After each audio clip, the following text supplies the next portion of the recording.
isang hazard na nakasakit sa atin physically. At ang example po nito ay pag nag-lifter tayo at nahulugan tayo ng sasakyan. To prevent this, kailangan po natin magsuot ng protective gear or i-double check natin ang ating pag-lifter na safe ito para hindi tayo mahulugan.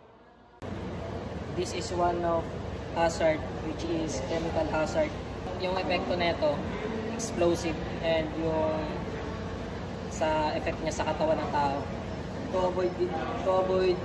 Para ma-avoid yung ganong hazard, pwede natin siya ilagay sa safe area ng kahit anong facilities dito sa school. Ergonomic hazard. Ito ay isang hazard na kadalasan natin ginagawa sa tuwing tayo nagbubuhat. For example, pag nasa maling posisyon tayo ng pagbubuhat, maaari itong mag-cause ng aksidente o kaya injury.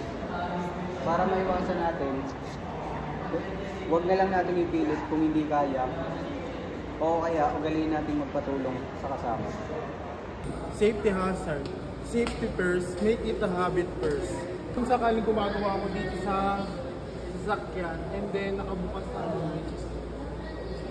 baka biglang may lumapit sa akin dito sa ginagawa ko and then hindi naman sinasadya na tapik ng wood stand, baka mabagsakan ako.